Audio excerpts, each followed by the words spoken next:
Welcome to Selenium with Java October 2021 batch online training session 8. So in the first 7 session I have tried to cover basic and advanced Java and Selenium standalone functionality. But definitely we need to move forward the framework part, right? So whenever I am talking about the framework, you need to learn TestNG, you need to learn Maven as well, right? Because we will be creating Maven project soon instead of Java project. Then definitely you need to learn the data driven, hybrid, keyword driven framework, alright, and then you need to build your framework from the scratch. Then only it will be, your learning will be successful, right? So why framework is required? So before that, these are the different agenda. I will try to cover it. So what is TestNG all about? What is the step by step installation guide, right? How can you install it completely TestNG? What are the different TestNG annotations available? How you can enable or disable a test, right? How you can make your test case with priority and how you can do the sequential execution based on the priority given, how you can add some assertion with the help of TestNG soft and hard assertion, what is depends on, always runs, invocation count, invocation timeout, and skip field invocation attribute in TestNG, and how you can run multiple test suite in the TestNG. So I was talking about why framework is required, right? So definitely as and when you will be running your standalone part, right? Suppose you want to automate a single page, right? So you'll be doing some identifying all the object, performing the operation. But unless you are developing the framework, right? You need to if you need to update your script, right? It will be hard. Okay, it will take much time because you are not using any conventional approach. You are not using any protocol or standard. So that is the main thing. So without framework, you are not maintaining any standard or structure. But whenever you are implementing some framework, right? So definitely you have to obey some rules and conditions, right? Based on the framework you are selecting, as well as that framework will give you a more important feature, right? Just like the TestNG, if you use TestNG, there are some sort of already inbuilt functions or method available in TestNG. Just like you can do the parameterization, you can do the data driven testing, right? You can create some better report in TestNG. So those are the things will be available whenever you are doing with the framework. Okay, so what is TestNG? Why it's required to use it?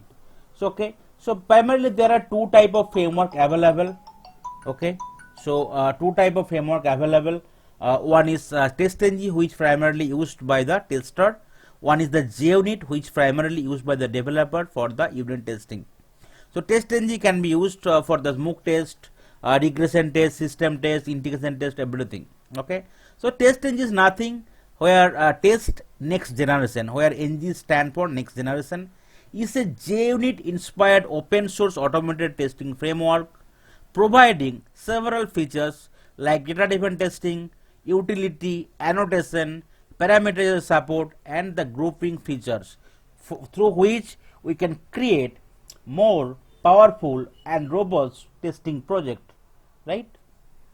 So TestNG is designed to cover all category of tests, unit, functional, end-to-end integration, etc. So in case you are using any TestNG framework, you can generate proper report, and from the report you can get to know, suppose you are running 50 test case, you can easily get to know how many test case pass, fail, blocked, right, everything. Okay, so based on that, definitely you can get the more clear picture, right? What is the problem, why the test case got failed, why the test case got skipped. But in case you are not using any framework, you will not able to see, you can only able to see the failure reason, right, in the console or the other part. But if you using TestNG, so it will give you more holistic pictures, right? A proper report, because it is some inbuilt report functionality is already available in the TestNG. So why TestNG is useful in Selenium? So TestNG is open source project, so you no need to buy any license. It will be readily available in the marketplace. Okay, so once you install the TestNG, then in the Eclipse itself, so as and when you are creating a new project, you can automatically associate the TestNG. So only one time installation is required for the Eclipse level. So as and when you are creating a all project, it does not matter. In case you are creating 10 project, you no need to install it again and again and again. So one time installation is fine. And another important feature is this TestNG can be easily integrated with different tools like CI/CD tool Jenkins or dependency management tool Maven easily. Right, already mentioned it generate report in proper format where you can get easily how many test cases run, out of which how many passed, fail, blocked, skipped, everything. Multiple test cases can be grouped more easily by converting them into testng.xml file. So whenever I am talking about testng, so definitely you are creating a Java project, but the main important feature in the testng is that there will be testng.xml file will be there. So using which you can group some test cases and you can run based on the group. You can run multiple classes at the same time. You can run multiple classes from the multiple packages within the same project same time, right? So in which you can make priority which test case should be executed first. The same test case can be executed multiple times without any loop by just using the keyword called invocation count. Suppose say you are creating a test case, okay, where you need to create some sort of data, right? After that, after the data is created, you will be performing some more operation on that particular data, and your data is required 100 times. So you need to, in case you are not using a testng, you have to reiterate it for 100 times. But in testng, there is a keyword available called invocation count. So if you use invocation count equal 100, the same script will run for 100 times and you will get the desired result. Using testng, you can use multiple browser or the distributed testing, right? You can, or the cross browser testing. Suppose in case if you want to perform the testing in different operating system and the browser, suppose you want to execute a script in different operating system and different browser. Suppose out of 100 test cases I want to run 15 Chrome, 15 IE maybe, or few in the Edge browser. So it can be easily configured. And at the same time execution will be happen in case you are using the thread, right? In case you are using thread as 3, 4, because in the thread, right, multi-threading, I mentioned that what is the importance of thread, right? So that part will be implementing, will be using in the testng for the distributed or the parallel testing. We'll be using the thread count 5, so 5 times it will be executed in the 5 different browser. There are a lot of annotations available in testng, right? Before method, after method, before test, after test. So with using those, we can easily write once, so that before method will be called every time as and when you are writing a new test case with the help of @test annotation. TestNG simplifies the way the tests are coded. There is no more need for static main method in our test. So whenever you are creating any Java project, you already see, right, the main method is required. Unless you are using the main method, you cannot execute a script. But with that, in case you are creating any testng class, there is no need to use the main method. As and when you are using @test annotation, so that will be called your test cases, and without using the main method, we can do our execution. The sequence of action is regulated by easy to understand annotation that do not require method to be static, okay? And also the exceptions will be handled, right? Premature exception can be handled easily with the help of testng. And another more important feature is that, like, suppose say in case you are executing 100 test case, out of which 10 test case got failed, okay, but 90 test case got passed. 10 test case is failed not because of defect, but they failed because of some synchronization issue or other issue. So in testng, some features is available. Only instead of running all the test case again and again, we can run the failed test case again. So we no need to run the 90 past test case. Only will be concentrating on the 10 test case. So we'll be running them. After that, in case we fail it 3 to 4 test cases fail, we'll be running 3 to 4 test cases only. So that's why we can save our time. Why testng? What are the important features available in testng? So assertion I already made, right? With the help of testng, soft assertion and hard assertion, we can add some verification point through which we can easily verify whether our expected and actual result is matching or not. And definitely right, it will pass or fail the test cases. Parallel testing or distributed testing I already mentioned, right? So there is a testengine.xml file where we can mark that is parallel, method as parallel or class as parallel, then we can run it or shoot as parallel. We can make some dependency. Means suppose say you want to buy something from the online application, say it's Amazon or Flipkart, right? So first thing what you need to do, you need to log into the Amazon or the Flipkart website. You need to log in with your ID and password. So that is the first step. The next step, you will be searching the product. That is the next step. The third step is that you need to search the product and you need to add them in the cart. Fourth step will be you will be making the payment and you are confirming the payment. The fifth step is that you will be logging out from the application. But say in case your login is not successful or your product is not available, right? There is no point of proceeding to the third and fourth and fifth step, right? So that's why you can make some dependency. So in case your first step is successful, you can proceed to the second. In case second is successful, you can proceed to the third. Otherwise, in case first step is failing, second, third, fourth and fifth step you can skip them. So that's why you can make them dependent. Prioritizing test. Suppose say in case you are having 100 test cases, but if you want to make them priority, you can give the priority anytime 1, 2, 3, 4 like that in the numeric order. Grouping of the test case. So this is the important feature, grouping. Why we need to group the test case? Suppose say you have 100 test cases, say, out of which every time there is no need to run them all the time, right?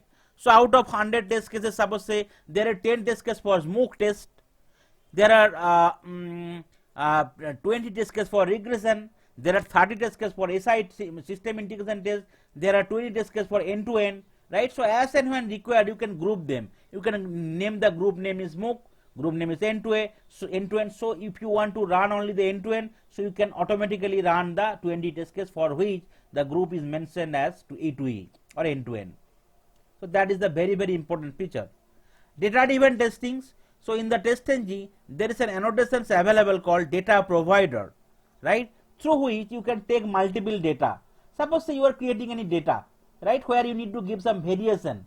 So with the help of data provider, you can change the variation and you can create the data as and when required and as per your requirement.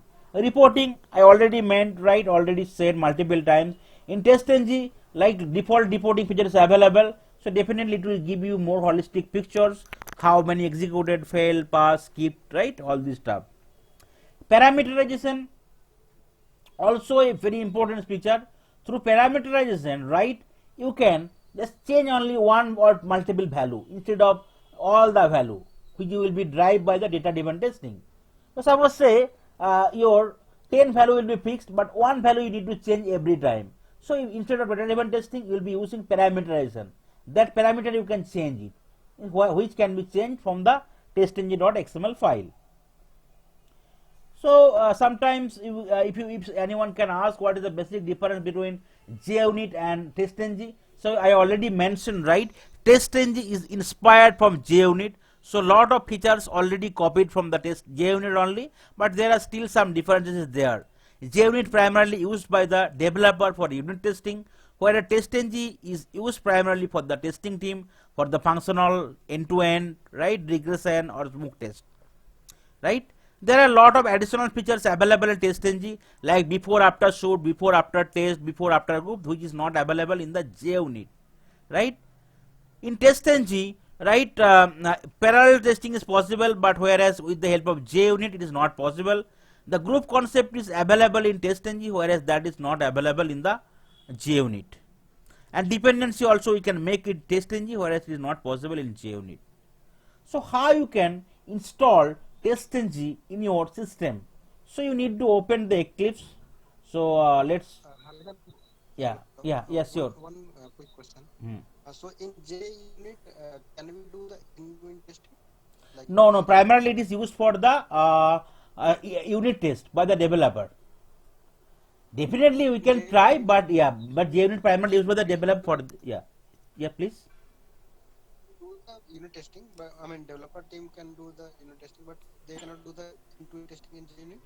I mean, lot of dependency is there, right? Lot of drawback is that is the reason it's better to use the TestNG. But for the unit testing perspective, JUnit is the best framework, testing framework. Okay. So definitely I did not use much JUnit, but whenever in case anyone want to deal with BDD Cucumber, so they need to learn the JUnit, because that runner class, some of the important feature for JUnit will be used there, BDD and Cucumber. Okay, that is the reason for testing standpoint you can learn JUnit as well. So important some of the key features which will be used in the BDD and Cucumber. Yeah, so this is the step-by-step process for installing TestNG. So you need to open the Eclipse, you need to click on the help, you need to click on the Eclipse marketplace. So it might take some times, okay, because it will try to sync with that your internet and the thing. Here just you need to type TestNG, and after that you need to click on the go, right? Then you will find here TestNG option, you need to install it, right? Install now. Then you need to restart your Eclipse. Okay, so here if you press TestNG, so it is already installed for my system, so that is the reason might not so it will be showing as installed here. Otherwise, in case it is not there, you need to install it. Okay, and then you need to restart your Eclipse. So after that, you can see that is the option TestNG for Eclipse, you need to install it. So here it's already installed, that is the showing is installed. You need to just install now and finish it. Then you need to restart your Eclipse, so that is the only options, right? Once it is restarted successfully, right, the next part, okay, so that is done. The next part is that you need to associate TestNG to your project. So once it is installed, so it will be available in your Eclipse project. So whenever you are creating a new project, you no need to install it again. What you need to do, you need to just associate the TestNG. Right click here on the project, go to the properties, go to the Java build path. So instead of add external JARs, you need to click on add library. So in case TestNG is already available, so that option will be displayed here, TestNG. You need to click on next, and you need to click on finish. So you can see now TestNG is associated, right, in the library. Okay, and apply and close. So that is the only part you need to do for TestNG installation. It is open source, no need to worry. Then one TestNG is installed, right, you can create TestNG class instead of Java class. So that automatically all the features from the TestNG you can get it, right, in the same project.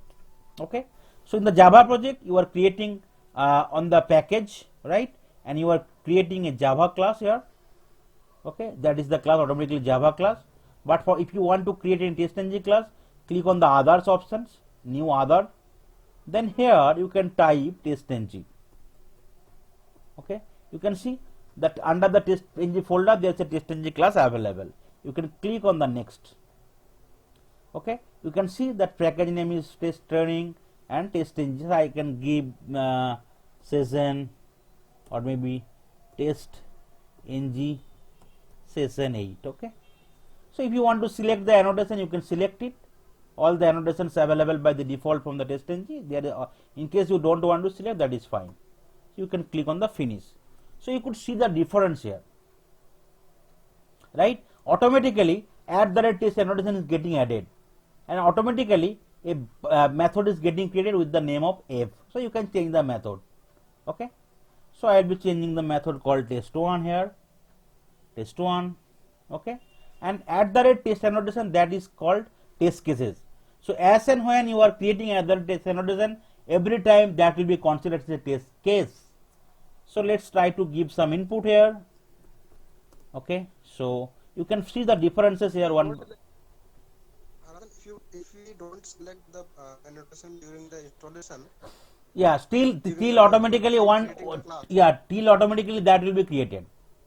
Automatically one @test and one class will be created. You can rename it or you can change it. You can delete it. Yes, but during class creation, if we don't select all those, can we use those annotations? Yeah, we will be using. Sometime we'll be using. I'll be showing you one by one. Okay, you can use them. Okay, so let's try to select it. You can give some output here.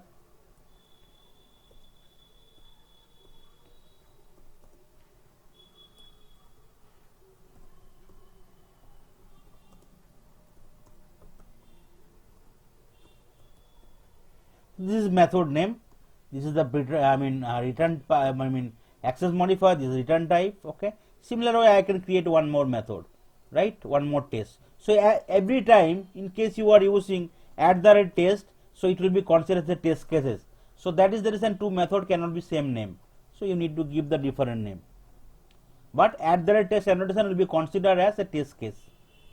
Okay, so that is the way I have created two test case. So in the Java class, that is the Java class, right? So if you created any Java class, if you right click, if you want to run as, you will be seeing the option called Java application, right? Whereas for the TestNG class, if you want to run it, right, so you could see the TestNG test option, not Java. So if you run it, you will find some differences, right?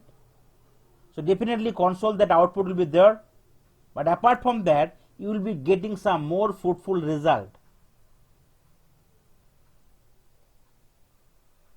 So it is running, and definitely in the console you can get some output here, right? But apart from that, you can see here output is getting, right, but you can see some result, pass test 1, that is the method pass. Default test, total number of run is 2, failure 0, skip 0, right? Similar way here in the right side, you could see that is the suite name, that is the stage name, and that is the package name dot class name. Training is my package name, class name is TestNG session 8, and this is the method name, and all method are green colors passed. And how many time is taking for each and every method. If you click on the fail test, so definitely no test case is failed, nothing will be displayed here. In case it is failed, it is something will be displayed here, and you can get the summary here. Total number of time, total class, total method count, right? You can get it. Now, if you refresh your project here, now you can see there is no much folder is there. But if you refresh it after running your TestNG, so you will be seeing some test output file is getting created automatically, right? It was not there in the Java class. Only after implementing TestNG, test output file will be there, right? Now you can see lot of different HTML file is there, right? So if you want to open any kind of emailable report.html in any format, right? So you can get also the better result here, right?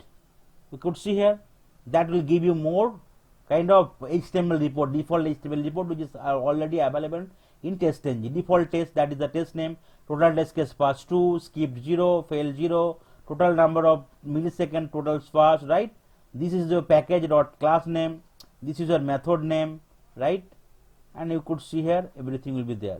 So that is the benefit of TestNG. You can get some report from here console, from the right hand side, and automatically test output folder will be there where you can get the detail. In case something is failed, right, you can get to know the failed test case also. So that's what I'll be covering it down the line, no need to worry. So as of now you understand what is TestNG, what is the benefit. Are you able to replicate it, whatever is mentioned in the PPT as of now, whatever I have shown? Any questions?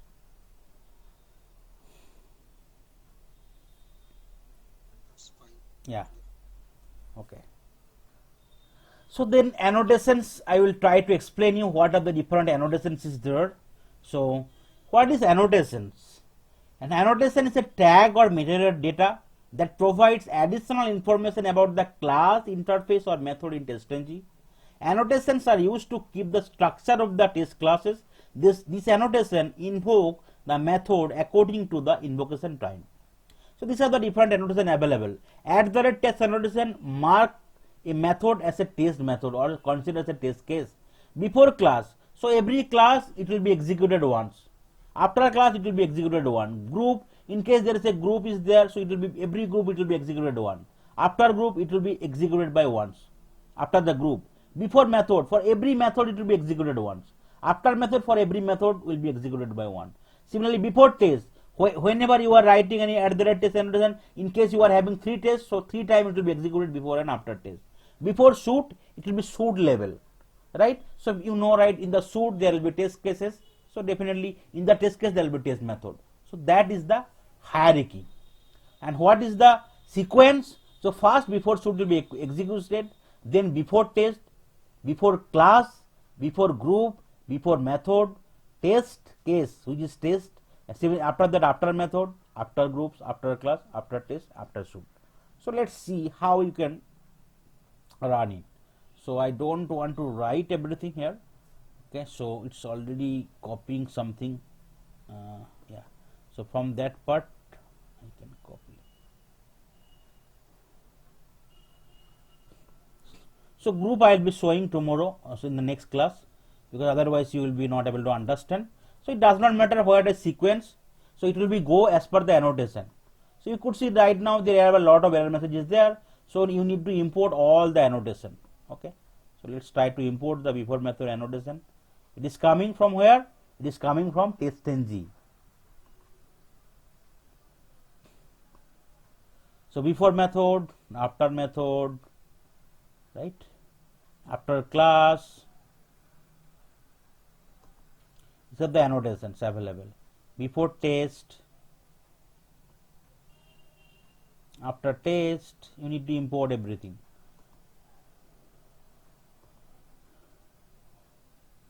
Before shoot,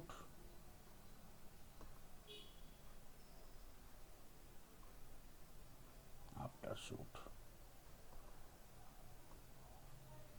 Why error message is coming? Is it duplicate something? Let's see.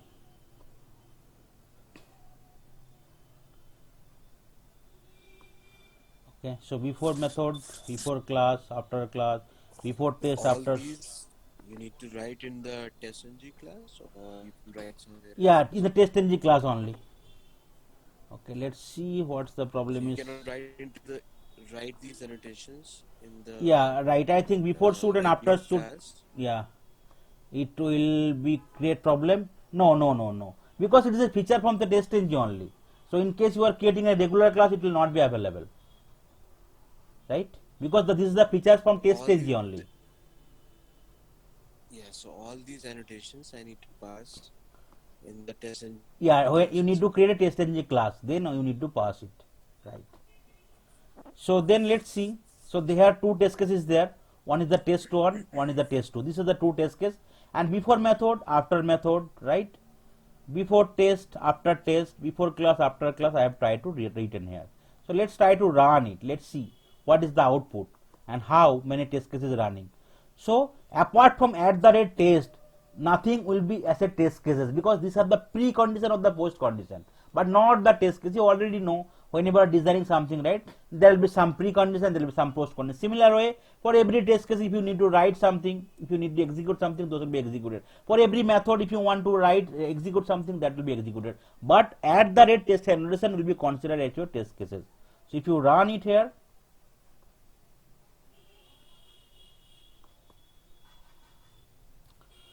run as testng test. So you could see still it will be considered as two test cases only.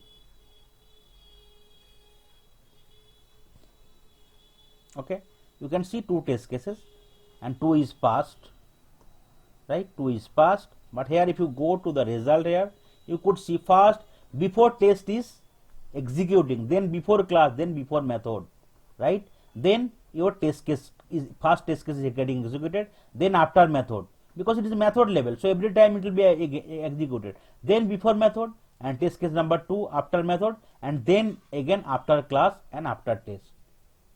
And so that's why is the sequence. I have tried to depict it here. Okay, so I will show you in the real time example. Okay, so why it is required, right? So let's try to comment out. So in the real time example, why it is required, let's try to create a global variable driver.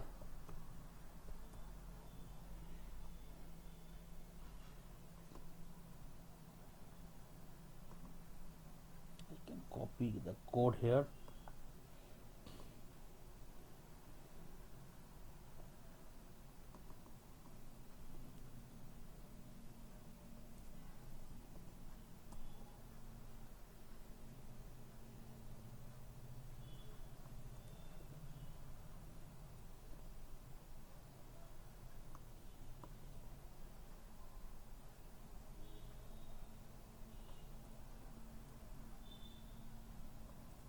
Okay.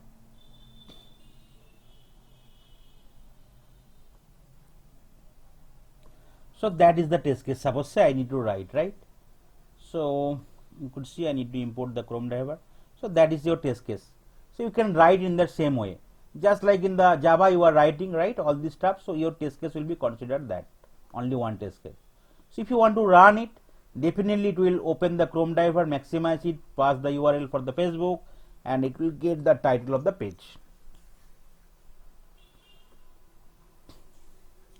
And if you want to quit the browser, you can add one more line, driver.quit. Okay.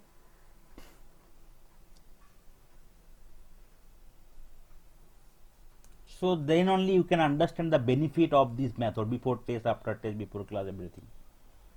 So it is trying to launch the Chrome browser, maximizing and opening the Facebook page.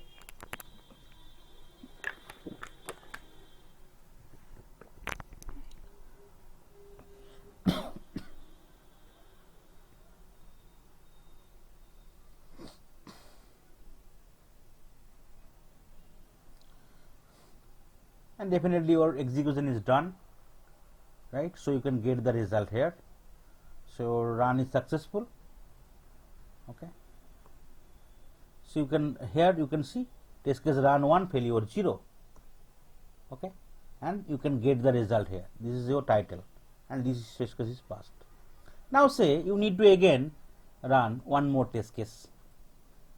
So here you can quit the driver as well. Driver.quit. Right, I can quit the driver. So say now say I need to open another web page called Google. So I can change the test case name. So here it will be Google. Let's drop that one. It will be Google.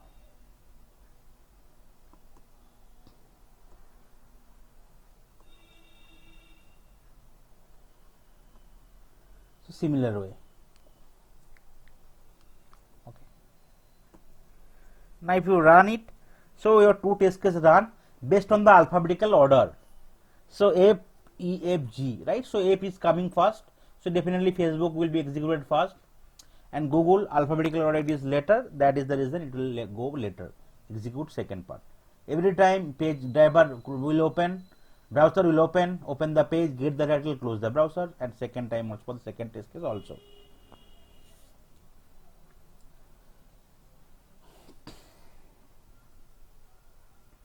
You can see one test case got executed, and the result also came in the right hand side.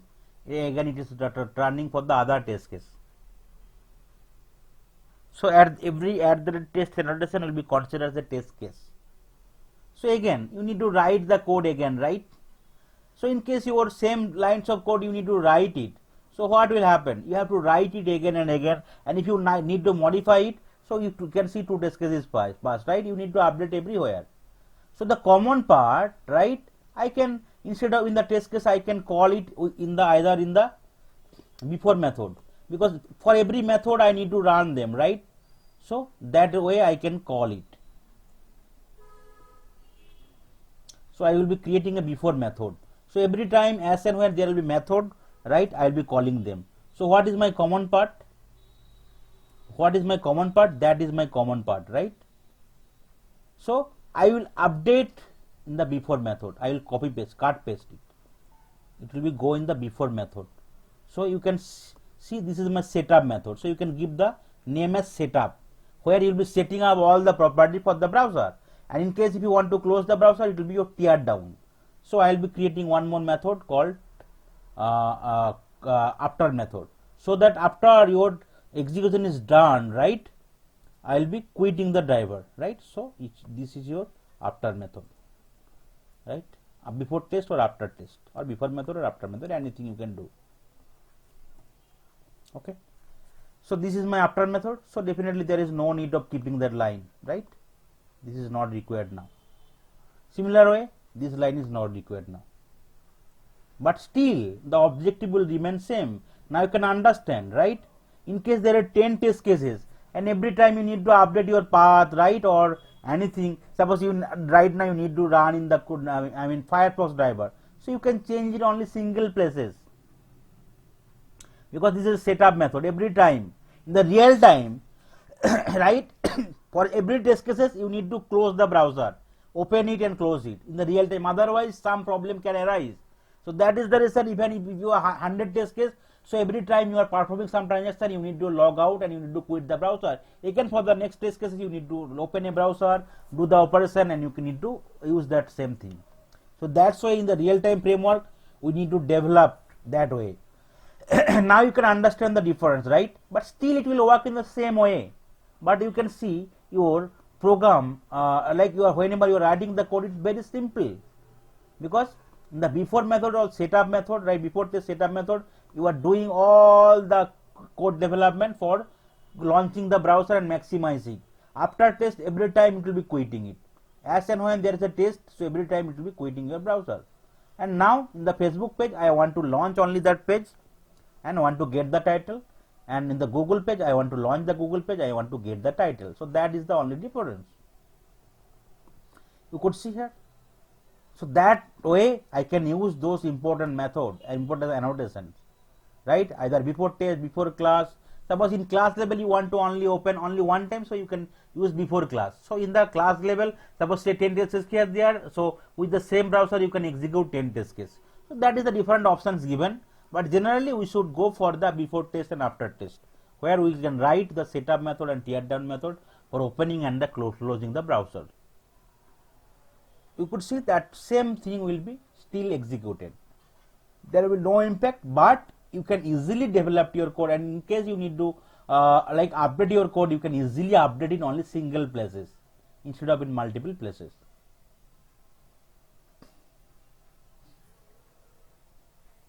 So Facebook page is getting launched.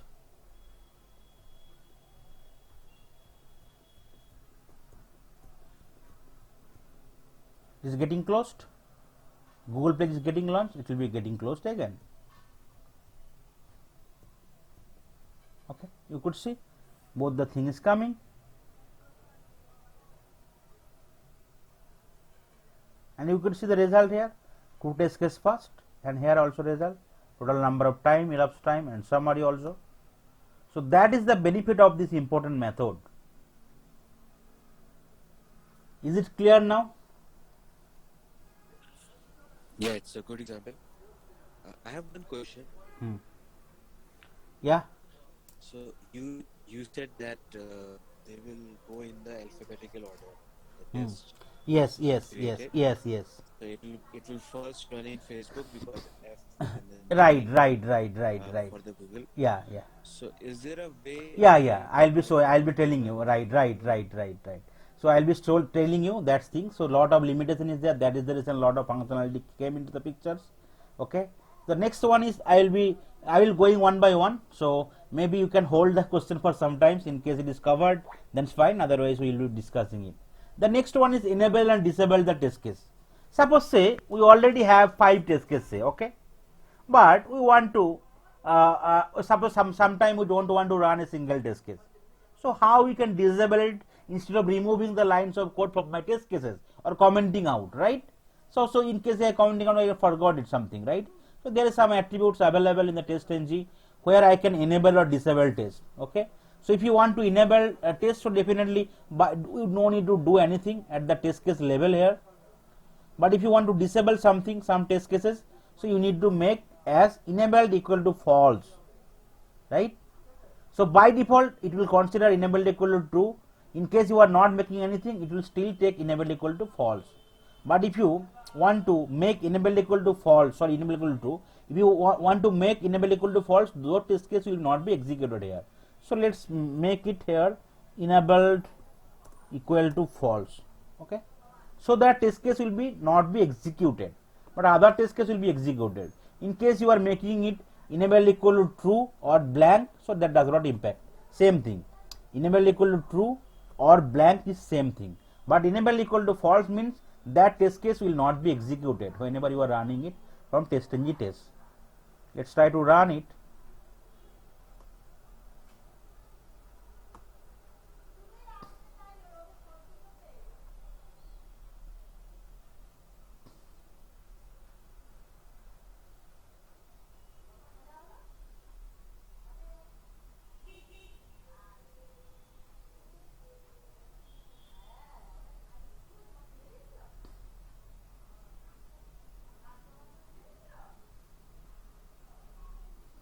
You could see only one test case is getting executed.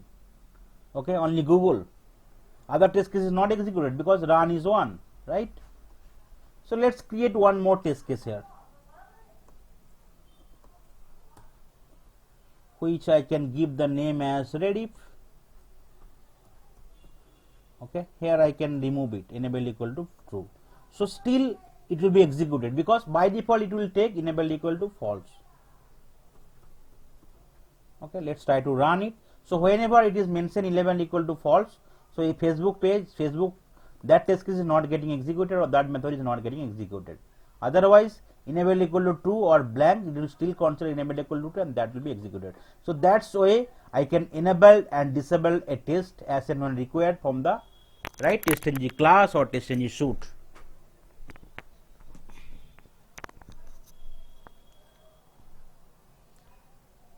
So here out of 3 test cases, 2 test cases will be executed. So Facebook will not be executed, only Google and Rediff will be executed here.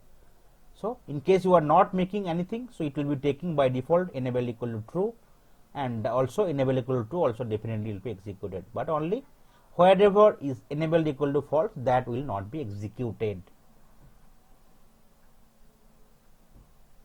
You could see Rediff is also getting executed, and it will definitely quit the browser. You no need to do anything because you already created a after test, right, for quitting it. Once the page is fully loaded, it will quit the browser from the tear down method. But those are the not test cases, those are the annotation to help the your test cases, kind of precondition and the post condition. So it is still loading, it might take some time.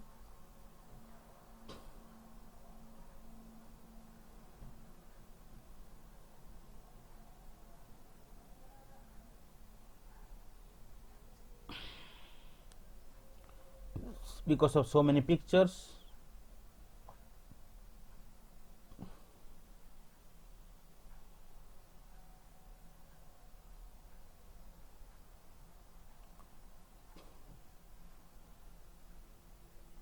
Okay, it will be executed, but it is taking time to load the full page. So I can close it, but it will still be executed. So instead of Rediff, I can go for some other pages. So I have forcibly closed it, that is the reason it is failure. So instead of Rediff, I can go some other way. Suppose say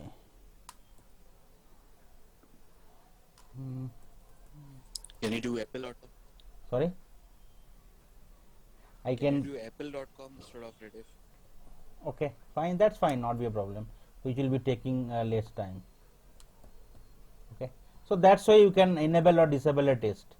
The next one is based on the questions you are having, right? Suppose say it is working based on the alphabetical order, right? Let's try to remove everything, everyone. Enable equal to false, I can make it enable equal to, so all the 3 test cases will be executed. Okay, now the thing is that suppose you don't want to execute based on the alphabetical or default order, you want to give the some priority. Suppose say you want to, though Apple here is the alphabetical order first, right?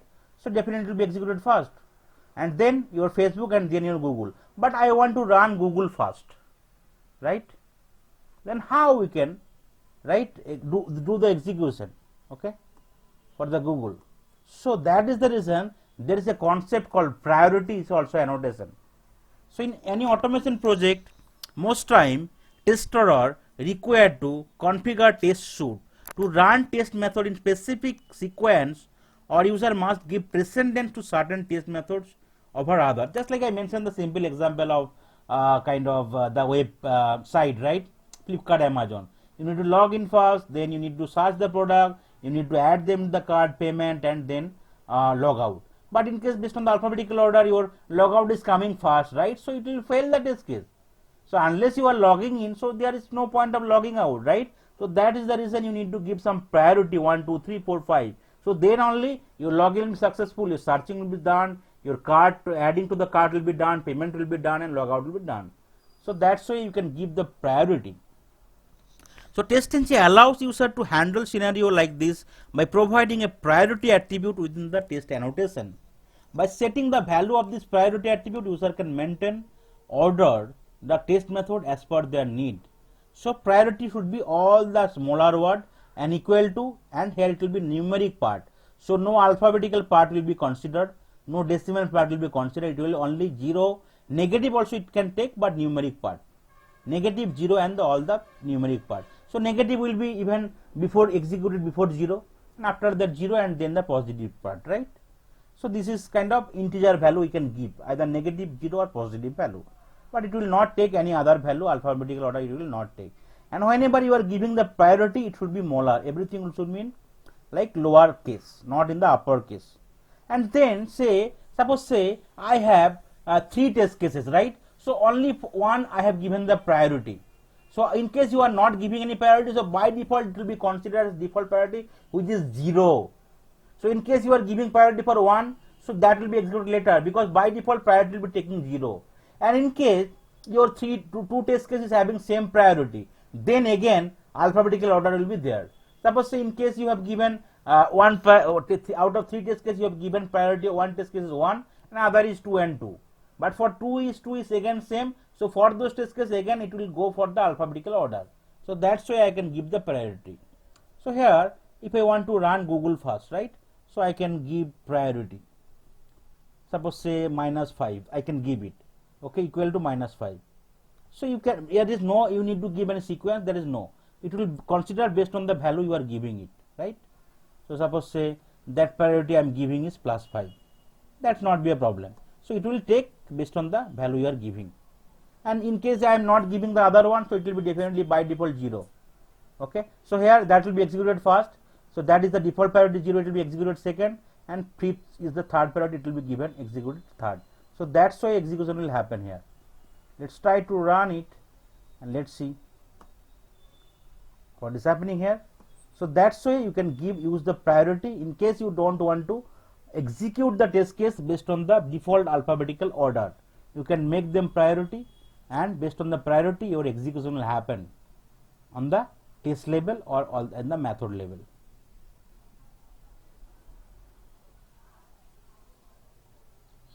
So, do we need to give the priority for all the test cases, or can we do it in test level also?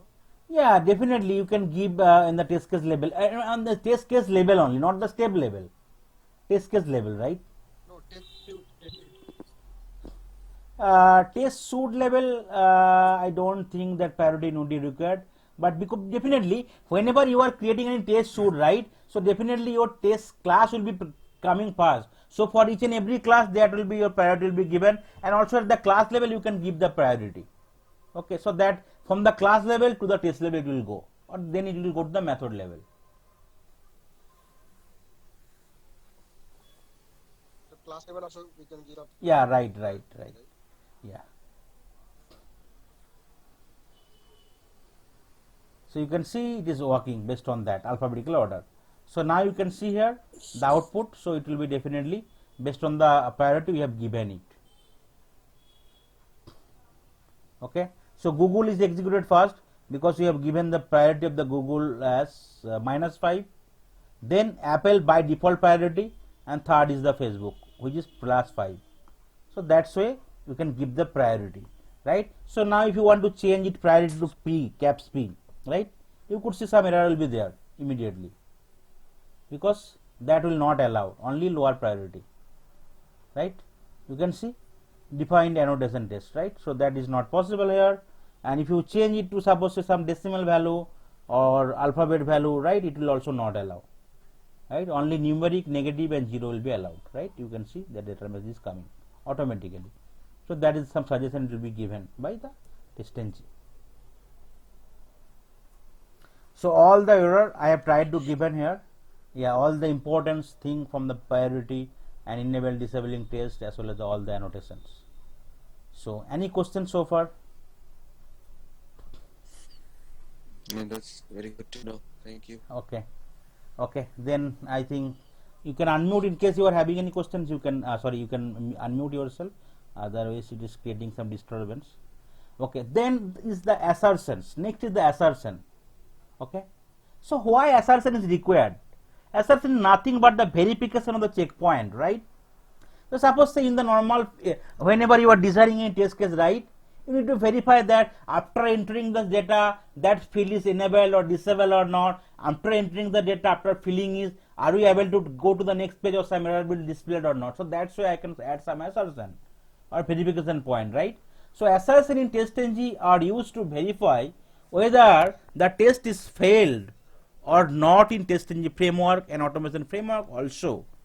Test case is considered to be passed only if all statements in the test case execute successfully, and in case any exception is thrown or expected result do not match with the actual result, then the test case will be considered to be failed.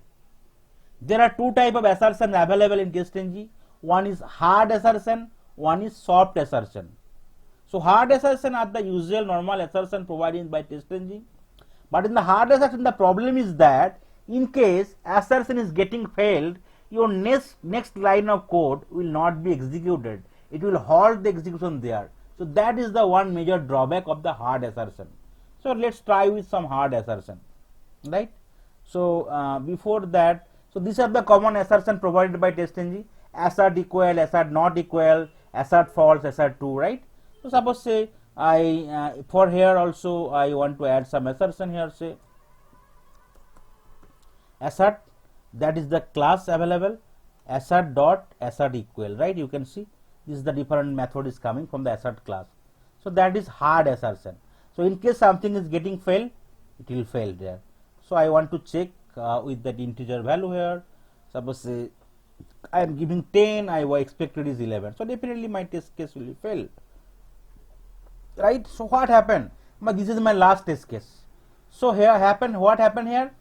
So here so Facebook page will be loaded, but title will not get displayed because here it is a hard stop, right? Because next step will not be executed. In case your assertion is failing in the first test case, so definitely that next remaining line from next test case will not be executed. That is the drawback of hard assertion. Let's try to run it and let's see.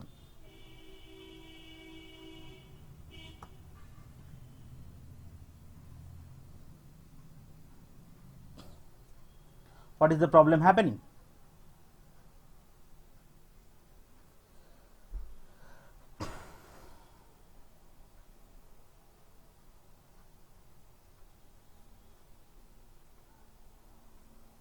So it will try to execute the first two cases because those there is no assertion, and in the third case only assertion is there based on the alphabetical order. Sorry, based on the based on the priority I have given here. So definitely 3 test cases will be executed, but 1 test case will be fail, and your title will not be displayed because after assertion the code is there, remaining line is there, right? So that line will not be executed.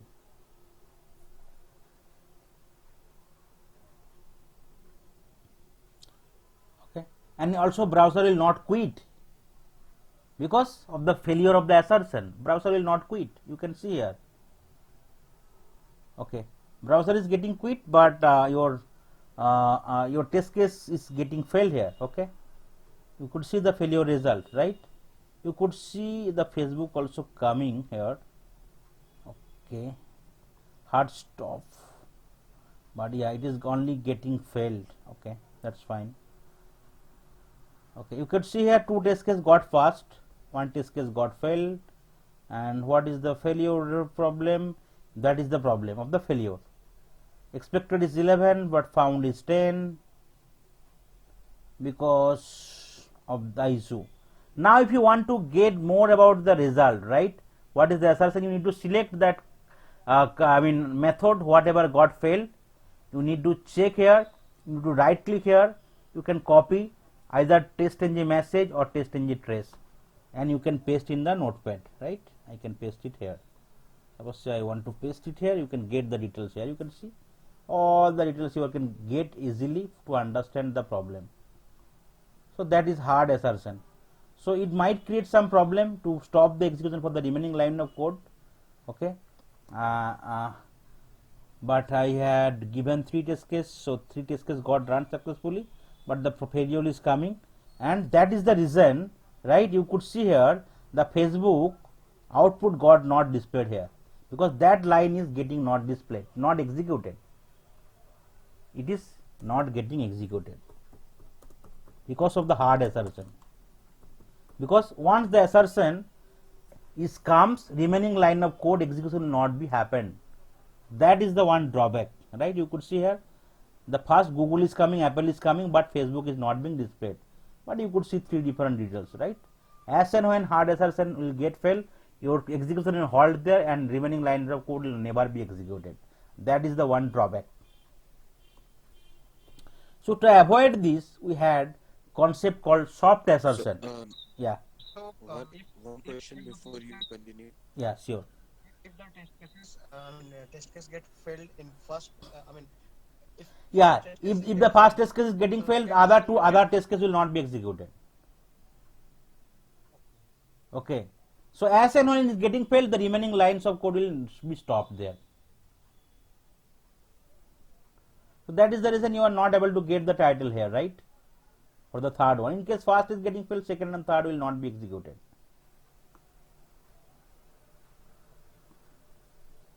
It applies for test cases also, right? Yeah, right. So that is the reason we did not use any kind of hard assertion, but still you need to understand the concept. So that is the best thing is that to use the soft assertion. So to deal with the disadvantage of hard assertion, customized error handler provided by TestNG is called soft assertion. So there is a soft assert class available in the TestNG. We need to create an object or instance, then we need to write all the asserting area. Then we can add it, so your execution will not be stopped. But one important thing you need to remember, whenever you are using any soft assertion at the end of the code, right, you need to use soft assert dot assert all.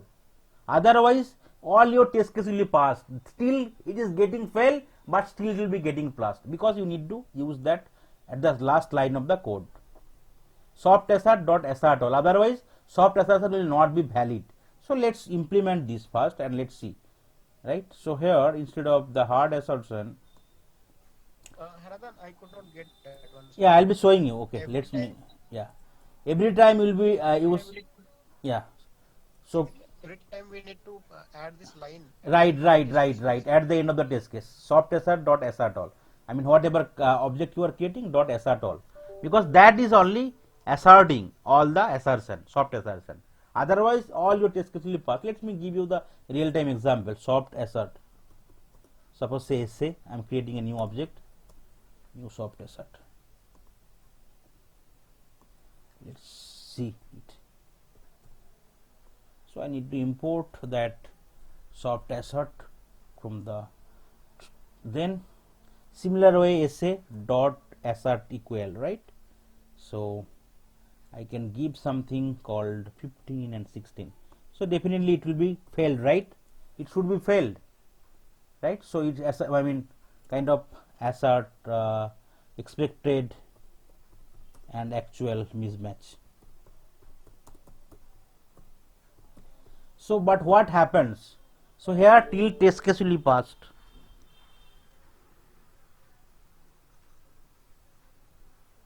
Okay.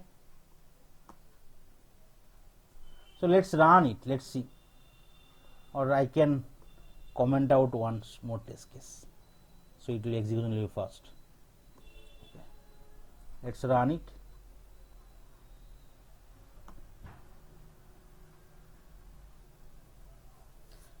So though assertion is failing, still your test case will be fast because you did not implemented assert all method here. So both your test case will be passed, though it is getting failed. So that is the reason you need to remember to apply assert all at the last of your code whenever you are using soft assertion. So that is the only thing you need to remember. Otherwise, it's very good.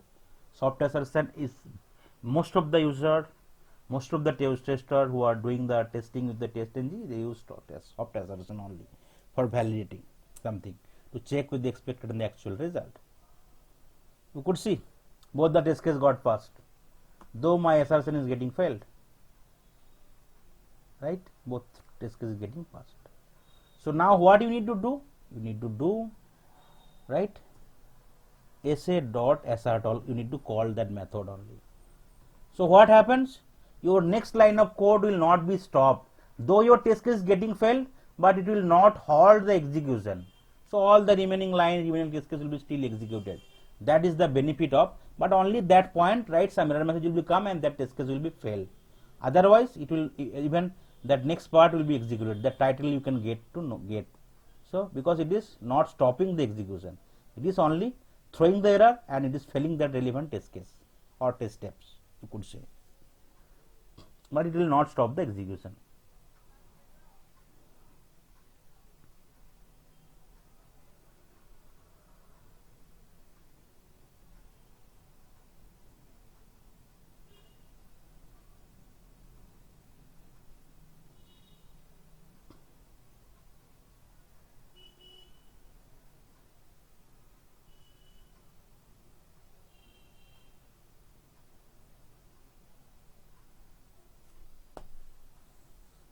Okay, you could see one test case got failed, right? Here Facebook, because of that assert all, but your all the test case got executed. The next line of code also executed because that is your next line of code after the soft assertion. So it is not stopping you to execute further, but definitely that step and that test case will get failed. And because of one test case failed, your package, class, suit, everything is getting failed, right?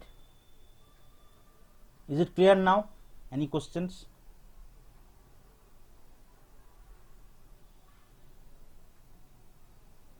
Yeah, fine. Yeah.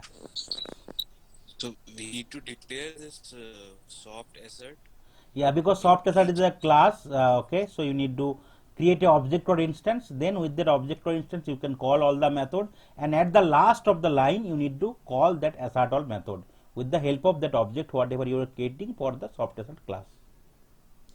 So does it need to be called in each test case, or we can call it globally and use in different test No, I think that every time you are using it, every at the test case level, you need to call it once. case? Okay. Thank you. Then the dependency, right? So why dependency is required? I already mentioned, right? In case one test case is getting passed, suppose say your login is not happening, right? There is no point of making to the other test case. Okay. So that's why dependence is very much important. So you can make something dependent to the other, right? So that your in case something is getting failed, there is no point of executing the remaining lines of code. You can just skip them. So that is the reason dependency is very important feature of TestNG, which allow a test method to depend on a single or group of test method. This will help in executing a set of tests to be executed before a test method. Method dependency only work if depend on method is part of the same class or any of the inherited base class. Okay, so that is the syntax. You can make it dependent something. So here let's see. First thing is that let's make it pass. Okay, so here assert equal is getting passed, right? So that is your so I can give the priority is fine. So here the first test cases is dependent on the other test case. So here how can you make a dependency? So you can click on depends and then press control enter. So all the method will be coming here, depends on method, right? And here you can give the name. So how can you give the name? Equal to double bracket, right? And then you need to give the method name. So what is my method name? I want to make it dependent. So this is my method name. Okay, and I need to close it. That is a simple thing you need to do. Okay, then what will happen? So instead of that one, I'll be going cut pasting it for the first one. So because it is dependent on the other, right? So I'll be making it also that one, changing it. So my first test case here is it will be passed, right? So that is the reason there is no impact on the dependent method. Both the test cases will be passed, right? So let's try to run it. In case the first test case is getting failed, then the problem will come on the dependent method.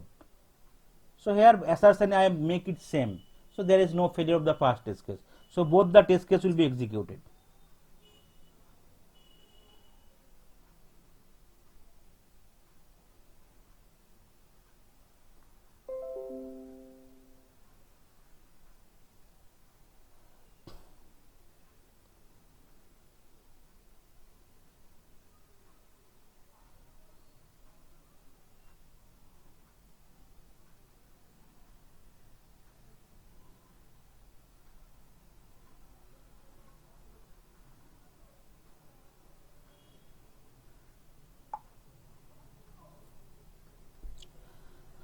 Okay, you could see both the test cases getting passed, right?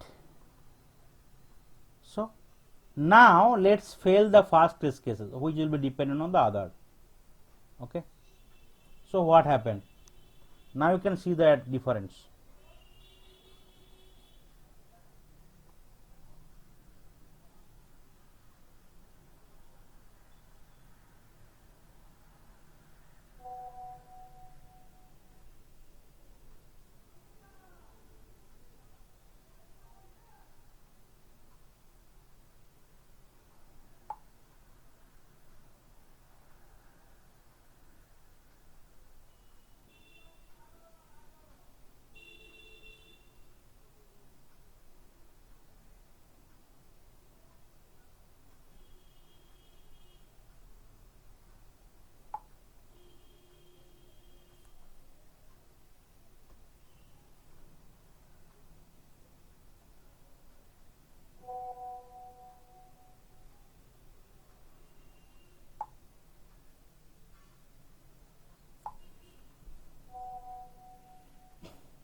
So your first test case will be definitely failed because the assertion will not match.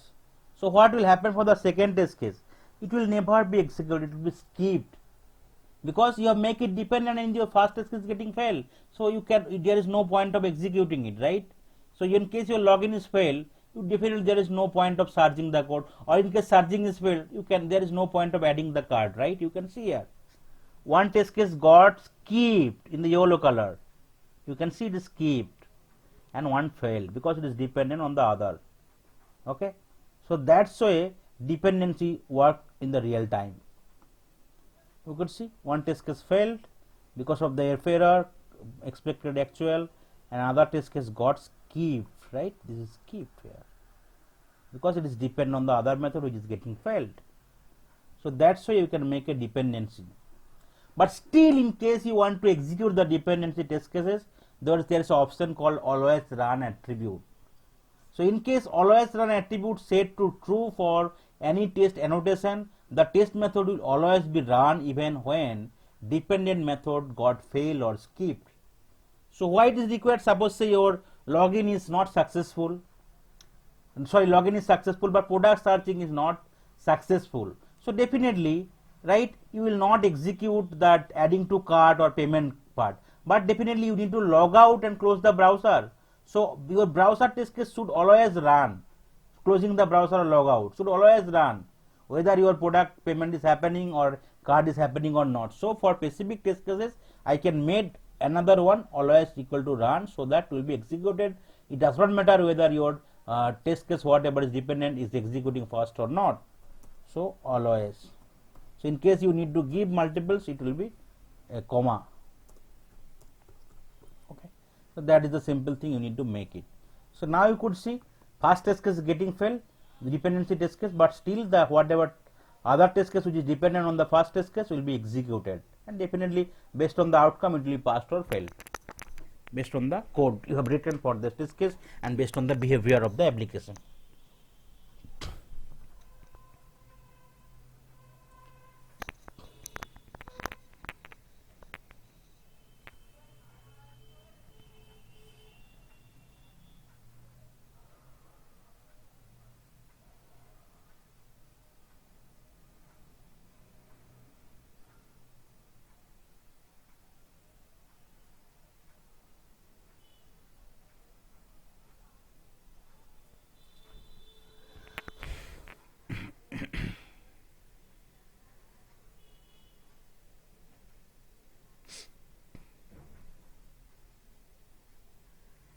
Okay, you could see one test case failed, but there is no skip, but Facebook test case got passed because it is make always run equal to true. So that's why you can run, use always run attribute whenever there is a dependent on method you are associating for other test case. Is it good, these two concepts? Yeah. Okay. So, just one question. Yeah.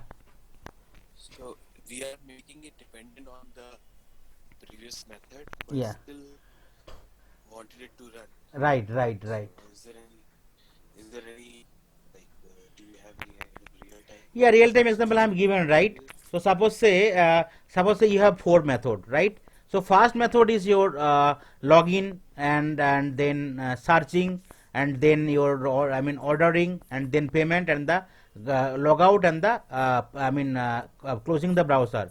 So suppose say your last one is, or the all three, fourth and fifth one is dependent on first and second, right? So definitely there is no need of executing that adding to cart or the payment, but you need to always log out and close the browser.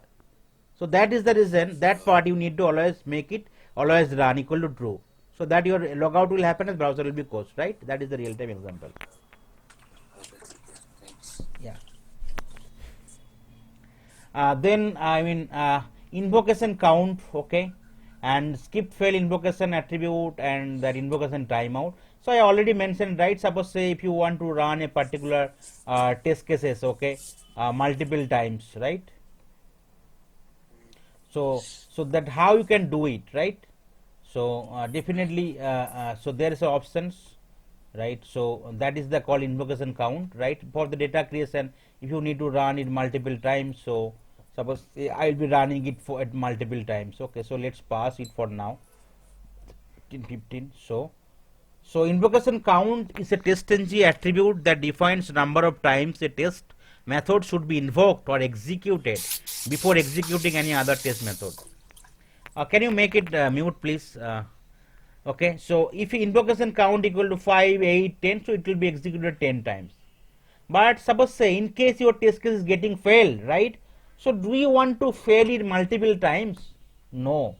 So that is the reason you need to make skip fail invocation equal to true, so that in case it is failed, though you are mentioning invocation count equal to 10, but it will not be 10 executed 10 times, it will only execute one time. Because if in case it is failed, there is no point, data will be not be created, right, because of the failure. So that is the reason all are linked. And invocation timeout, right? So suppose say you need to create the data within 3 seconds, right? So definitely you will be not be waiting. So whatever 3 second, whatever data you can create, you will be creating it. Okay, though you are giving invocation count to 10, but suppose say it can be run only 3 times, so it will be running only 3 times and 3 data will be created. Okay, other of the thing, rest of the thing will be failed. So that is the importance of three things. So let's try to give first part invocation count here at the test level.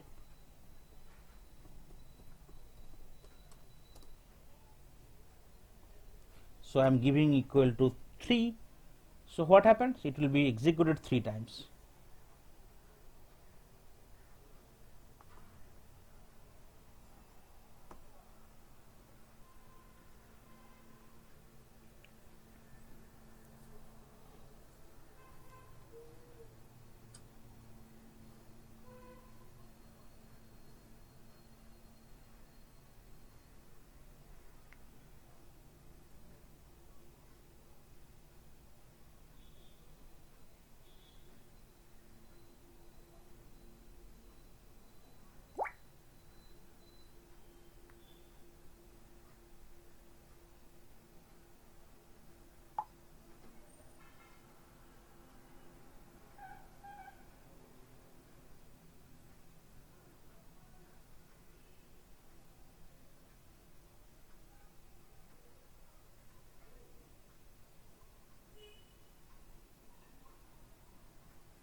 Okay, you could see the run is 3 times, right?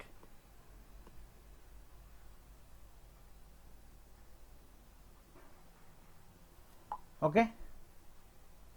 So because of the invocation count, now say your test case is getting failed.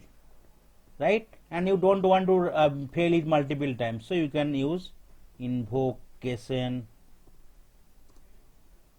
skipped fail invocation equal to true.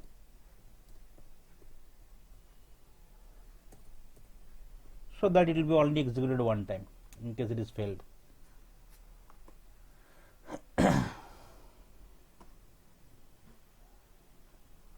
Because it is skipping the failed part.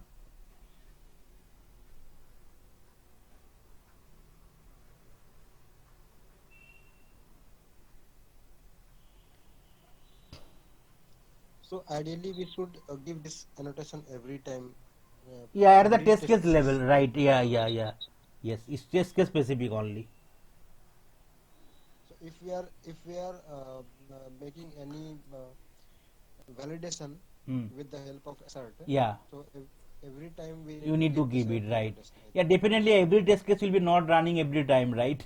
So suppose the data creation part will be running only 5 test case. So that is the reason it's test level only. And assertion also it is only because every test cases have some assertion point, right? You one test case might have 10 That's assertion what I'm point, saying. right? Yeah, and assert all it will be at the test case level or the at the rate test annotation level. You need to every time you need to call it. Yes. So in test case level only, this skip failed invocation Yeah, equal to true we should give, I think, every time wherever we are using wherever this. you are required, because definitely suppose in case you 100 test case, but maybe your 5 test case only specific for data case and got it. So you could see here now. So it is executed one time and got failed. Remaining 2 times is got skipped because definitely I mean I don't want to invest the time because it is failed. So that is the reason it is getting skipped. So skip means it will not take any time. So that's why these are the two important aspect I can use it. So definitely I mean even some of the interviewer will ask the question, right? Whatever topics I am covering from the test ng, if you refer it, all the interview question you can I mean clear out, and even you can learn it without it, I mean march nothing. So I have tried to cover I mean 95% important topic from the test ng because this is framework. So framework part we need to know everything. Okay. So I don't think that I mean whatever topics I'll be covering today and next session, I mean 95% from the testing will be covered. Okay, any doubt? So skip method we will use this skip fail invocation we will use only when we will use the invocation Right. This is more than linked one. with that once, right? More than once, because in case it is failed, definitely I don't want to invest the time, right? Suppose say one test case is taking 1 minute, right? In case it is failed, in suppose say 10 times, it will take 10 minutes, right? What is the objective of automation? Yes. Automation execution should be unwanted, right? You will not interfere. Maybe you nightly basis you can run it, or maybe whenever you are going out for 2 hours you can run the code. So it will run it. But in case your test case is fail and it is running 10 times, so it you are just wasting the time, right? That time some other test case can be run. So that's why you should think in the real time. So that is the reason we can I mean save our time. Okay. The last part I will be showing it that. So now here in case you are creating one more class, test ng class, say I will be creating one more test ng class, or not that class, test ng class I will be creating.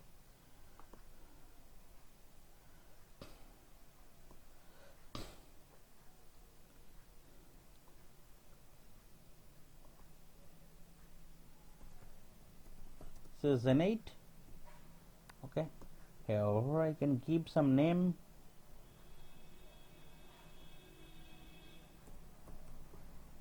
Test.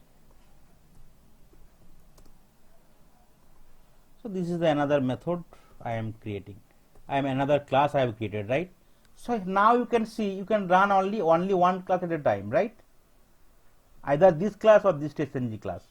So leave about the Java class. So now you can only run one class at a time, either this with the help of test ng test, right? Either or this in the test ng test. So if you run it here, it will be only run that class. So if you want to run multiple class or from the multiple packages also, you cannot run it. So there is an option. You can convert the project to test ng, right? So automatically test ng.xml file will be generated through which you can run multiple class, even from multiple packages from the same project, you can run it parallelly. So that is the beauty. So that is the last topic for today. Okay, so how can I do it? I already created 2 more classes in the same package, but you can still create in the other package also. You can create more package, you can create it. Then you need to select the project. You need to right click here, this option called testng, you need to convert to testng. Right click the project, select the option testng, convert to testng. Right, here you can change the name suit, right? Okay, testng suit, I can change the name, right? Testng test testing. So you can see automatically is getting changed, right? So whatever class you want to run, you can select them. Yeah. So this is the testng class I want to run. You can see now difference, right? The name is coming from here, suit name is coming. This is the class name. What is the tag name? Package name dot class name. You need to give it, and you need to click on the finish. So automatically there is a testng XML file will be created. And if you click here, you can see these are the annotations is already added. Okay, these are the different class already added. So you can remove the unwanted class. If you want to add more class, you can add also with the class tag. Okay, you can save it. Now you can, if you want to run it from here, so you'll be seeing here, instead of testng test, there's an option will be coming called testng suit. Okay, so multiple classes from the multiple package can be run at the same time, and it will run based on the class hierarchy you are giving. So testng session 8 class will be executed first, then session 8 based on the hierarchy you are giving it here. Package name dot class name. So that is the way we can run multiple classes, right, from the multiple packages from the same project simultaneously. I mean at this, without any single class. So that is the benefit. So if you want to run it Java, so it will be Java, and if you want to run it from the class level testng class, it will be testng test. If you want to run from the testng.xml file, it will be testng suit. Please be remember 3 difference. So definitely in real time interview also, interview will ask that question. You can see here, right, suit name also got changed because we have given the name as testng suit, right? Test name also got changed. You can see here now, and this is the package name dot class name, and this is the different method is working, and from the other package class name other method is working. You can see now 2 failure 1, right? And you can see the differences result also.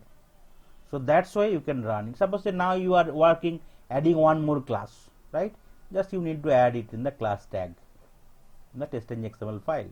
So under the classes tag, so you can remember the tag also. First suit will be there, tag, then name of the test, right?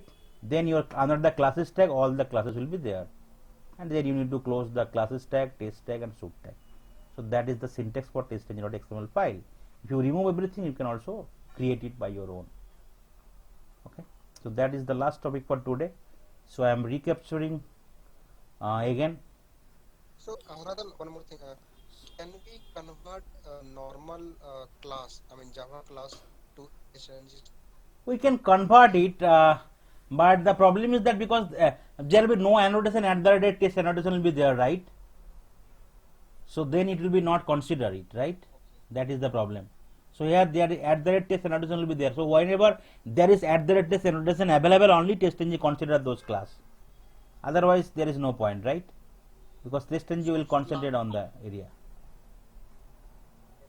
Okay, so multiple, we can run the multiple Yeah, right.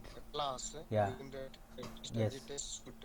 Right. So only testng class we can convert to the testng suite by editing some HTML. Yeah, Right? but yeah, for the other classes also we can add the testng annotation, because at that project level we have already inbuilt, right, the testng. So you need to first change it. Then otherwise there is no point, right? In case there is no at the test annotation is not available, it will not consider. Testng will not consider to run them. because you could see here, because if So you let's open any suppose project, we are, yeah, let me clear it first. Suppose if you open any project, right? So if you want to run it, right, you could see Java application is coming. But I think that if you are creating a normal class also, let me check it. Even normal class, okay. So suppose say class, test class, okay. So I am selecting that public static void method. Now if we just remove that one, and if I removing that one, and I am using at the rate test, okay, and then similar way if I am adding the same thing, suppose say, I think that will work then. So you need to add that particular thing. Let me check. I did not try it even, so okay. No, this is not working at all. It's not working. At the test annotation is not able to take it. So you need to create testng class only. so let's suppose if we have created a normal Java class and we imported the test engine, is it like that? I don't know. No, it is not working here. You can see. I have tried to do it, it's not working. So every time we need to create test engine class. Yeah, right. Okay, so let's me recapture once more time. After that, I will take some question if you are having anything. So definitely you know already mentioned. So lot of features is there, right? Data provider, group, and then your parallel testing, assertion, and right after test, before test, after go, before go reporting, data driven testing. That is the reason TestNG plays a pivotal role in the real time testings. So JUnit primarily used by the developer for unit testing, or a TestNG for the tester for any kind of testing. I mean system, smoke, functional, SIT, all this stuff, right? Installation process, you know, just only go to the marketplace and enter TestNG, search with that. You need to install it, and you need to add in the library, right? In the project level from the adding library options. After that, you need to create a TestNG class. Then you can create a test cases. You can enable or disable test case with the help of right tag enable equal to false. You need to use the priority tag, right? Priority that annotations if you want to make the priority of the sequential execution. Assertion, hard and soft assertion. So hard assertion will stop you the execution at that point, but soft assertion, if you use assert all method, so it will not stop, but definitely test case or test step will be fail, but your execution will be continue. And dependency, you can add any test case dependent on the other, so that in case your dependent test case is first test case is getting failed, your dependent test case will be skipped here. But if you want to run it always, so it will be always run. So invocation count and invocation skipped fail invocation, you can use it if you want to run them multiple times, and if you want to skip the failed one, and if you want to run multiple TestNG classes for multiple packages, you need to convert them, and definitely you need to add the TestNG XML file where you need to add all the classes under the tag suit name and the classes with the help of package.class name. Then you can run multiple TestNG classes from the testng.xml file, right? So that's all for today's session. Thank you.